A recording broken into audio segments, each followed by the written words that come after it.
ایک فقیر کا ایمان، ایک بادشاہ کا غرور۔ بسم اللہ الرحمن الرحیم۔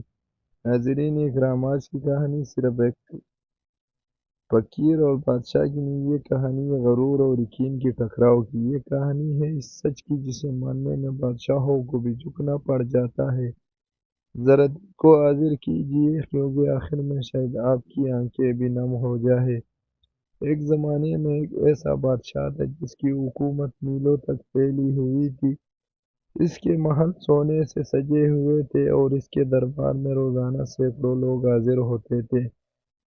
بادشاہ کو اپنی طاقت، دولت اور فحش پر بے حد غرور تھا۔ وہ اکثر کہا کرتا، اس ملک میں جو کچھ ہے میرے حکم سے ہے، اور جو بھوکا ہے وہ بھی میری مرضی سے ہے۔ ایک دن بادشاہ نے اپنے وزیر کو حکم دیا، میں آج ایک بات ثابت کرنا چاہتا ہوں کہ رزق انسان کے ہاتھ میں ہے۔ بادشاہ نے اعلان کروایا، ملک کا سب سے بڑا عالم بلایا جائے اور سب سے غریب فقیر کو بھی دربار میں لایا جائے۔ چند دن بعد دربار بھرا ہوا تھا، ایک طرف علم کے انبار اور دوسری طرف ایک خاموش فقیر۔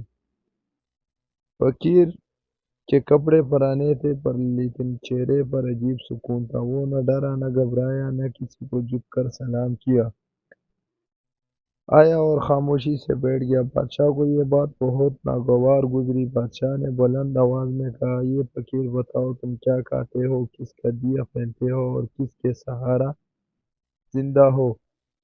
دربار میں مکمل خاموشی چھا گئی۔ فقیر نے سر اٹھایا اور نہایت اطمینان سے بولا، میں اللہ کا دیا کھاتا ہوں، اللہ کا دیا پہنتا ہوں، اللہ ہی کے سہارے زندہ ہوں۔ یہ جملہ بادشاہ کے اوپر بجلی بن کر گرا۔ بادشاہ کا چہرہ سرخ ہو گیا، وہ غصے سے کھڑا ہو گیا۔ کہا، تم میری حکومت کو جھٹلا رہے ہو؟ کیا تم کہنا چاہتے ہو کہ میں کچھ بھی نہیں؟ فقیر نے کہا، بادشاہ سلامت، آپ طاقتور ہے، لیکن رب اس سے بھی زیادہ طاقتور ہے۔ یہ بات بادشاہ کی غرور کو چیر گئی۔ بادشاہ نے حکم دیا، اس فقیر کو قید خانے میں ڈال دو، نہ کھانا نہ پانی دینا، تاکہ اسے معلوم ہو رزق کس کے ہاتھ میں ہے۔ فقیر جاتے جاتے اتنا بولا، میرا رب مجھے وہاں بھی پالے گا۔ قید خانہ اندھیرا تھا، خاموش تھا، لیکن فقیر کا دل روشن تھا۔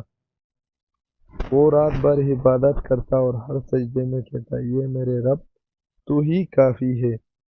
تیسرے دن سپاہی دروازہ کھولتے اور حیران رہ جاتے ہیں، فقیر زندہ ہے، مسکرا رہا ہے، جیسے کچھ ہوا ہی نہ ہو۔ بادشاہ کو بلایا گیا۔ بادشاہ نے کپکپاتی آواز میں پوچھا، یہ کیسے ممکن ہوا؟ فقیر نے کہا، بادشاہ سلامت، جس رب نے ماں کے پیٹ میں رزق دیا تو وہ قید خانے میں بھی دے سکتا ہے۔ بادشاہ کی آنکھوں سے آنسو بہنے لگے اور فقیر کے قدموں میں آ کے بیٹھ گیا اور کہا، آج مجھے معلوم ہوا، اصل بادشاہ میں نہیں بلکہ اللہ ہے۔ تو ناظرین، یہ کہانی ہمیں یہ سبق سکھاتی ہے، رزق انسان کے ہاتھ میں نہیں ہے۔ ایمان ہو تو قید خانے بھی جنت بن جاتے ہیں۔ اللہ ہمیں سچا یقین عطا فرمائے، آمین۔ اگر یہ کہانی دل کو لگی ہو تو لائک کرے، شیئر کرے، کمنٹ میں بس اللہ کافی لکھ دے۔ جزاک اللہ۔ اللہ آپ کو سدا خوش رکھے۔ ہماری دعائیں آپ کے ساتھ ہے۔ پھر ملتے ہیں انشاءاللہ اگلی ویڈیو میں۔ اللہ حافظ۔